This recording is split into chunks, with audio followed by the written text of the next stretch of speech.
આજે આપણે બનાવવા જઈ રહ્યા છીએ એક વિસરાતી વાનગી જે આપણા દાદી નાની બનાવતા હતા. આજે આપણે બનાવવા જઈ રહ્યા છીએ લીલી તુવેરના ઢેકરા, જેને મારા દાદી થાબેડી પણ કહેતા. આપણે જેમ રોટલા ને બધું થાબેડી લઈએ ને, એવો વર્ડ મારા દાદી યુઝ કરતા હતા. તો ચલો જોઈ લઈએ કેવી રીતે બને છે.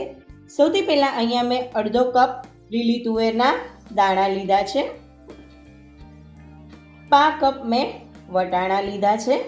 અહીંયા આપણે 2 લીલા મરચાં અને 1 ટુકડો આદુનો લીધો છે. આ બધાને આપણે ક્રશ કરી લેવાનું છે. આને આપણે અધકચરું વાટવાનું છે, ફાઇન પેસ્ટ નથી કરવાની. તમે જોઈ શકો છો કે કેવું આપણે અધકચરું વાટી લીધું છે. આવું અધકચરું આપણે વાટવાનું છે. હવે આપણે એક પેનમાં 1 ગ્લાસ પાણી લઈએ છીએ.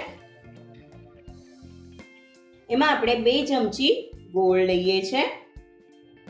ગોળ ઓગળે ત્યાં સુધી આપણે પાણીને ઉકાળવાનું છે. ગોળ સરખો મેલ્ટ થઈ જવો જોઈએ. તમને ખબર છે ફ્રેન્ડ્સ કે આવી ઘણી બધી એવી રેસીપીઓ છે જે આપણા દાદી નાની બનાવતા, અને અત્યારે આ રેસીપીના નામથી બી લોકો વંચિત છે. લોકોને રેસીપીના નામ પણ નથી ખબર, તો ટેસ્ટ તો કેવી રીતે ખબર હોય? તો પછી તમે પણ આ રેસીપી તમારા ઘરે બનાવજો અને તમારા બાળકોને પણ ખવડાવજો, જેથી કરીને એને પણ ખબર પડે કે આપણા દાદી નાની બનાવતા હતા એ રેસીપી પણ બહુ જ સરસ હોય છે. જે વાટ્યું હતું એ તુવેર અને વટાણાનું મિશ્રણ એડ કરી દઈએ અને એને મિક્સ કરી લઈએ. હવે આપણે એમાં 1 થી 1.5 ચમચી જેટલા તલ એડ કરીએ છીએ. 5 કપ આપણે ઝીણું સમારેલું લીલું લસણ એડ કરીએ છીએ. 5 કપ આપણે કોથમીર એડ કરીએ છીએ. હવે આપણે એમાં મસાલા એડ કરી દઈએ. 5 ચમચી હિંગ લઈએ છીએ. મીઠું લઈએ છીએ સ્વાદ પ્રમાણે. હળદર લઈએ છીએ 5 ચમચી. ધાણા જીરું લઈએ છીએ 5 ચમચી. કાશ્મીરી લાલ મરચું લઈએ છીએ 1/2 ચમચી. હવે આ બધું આપણે મિક્સ કરી લઈએ. હવે આપણે એમાં ફરી પાછું અડધો ગ્લાસ પાણી એડ કરીએ છીએ. 1 ચમચી તેલ એડ કરીએ છીએ, જેથી કરીને જ્યારે આપણે ઢેકરા બનાવીએ તો એ સોફ્ટ થાય. 1 કપ આપણે ચોખાનો લોટ લઈએ છીએ. અડધો કપ આપણે ઘઉંનો લોટ લઈએ છીએ. હવે આને સરસ મિક્સ કરી અને એક ખીચું તૈયાર કરવાનું છે. સરસ મિક્સ થઈ ગયું છે. હવે આપણે આને ઢાંકી અને 10 મિનિટ માટે વરાળમાં બફાવા દઈએ છીએ.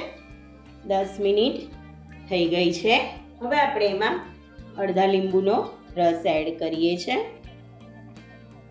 અને એને મિક્સ કરી લઈએ. સરસ મિક્સ થઈ ગયું છે. હવે આપણે એને એક બાઉલમાં કાઢી અને રૂમ ટેમ્પરેચર પર આવવા દઈએ છીએ. મિશ્રણ ઠંડુ થઈ ગયું છે.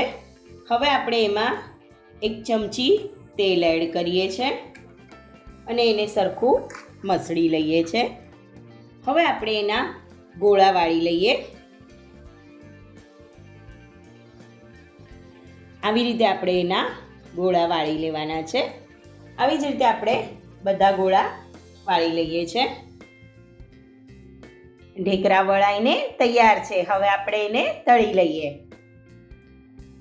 ઢેકરાને આપણે મીડિયમ ફ્લેમ પર તળી લઈએ.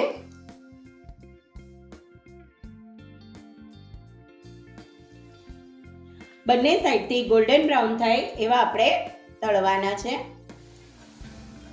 સરસ મજાના લીલી તુવેરના ઢેકરા તળાઈને તૈયાર છે. તો સરસ મજાના લીલી તુવેરના ઢેકરા તૈયાર છે. કેવી લાગી તમને આ રેસીપી? મને તમે ચોક્કસથી જણાવજો. મળીએ નવી રેસીપી સાથે. ત્યાં સુધી સ્વસ્થ રહો, મસ્ત રહો અને ખાતા રહો.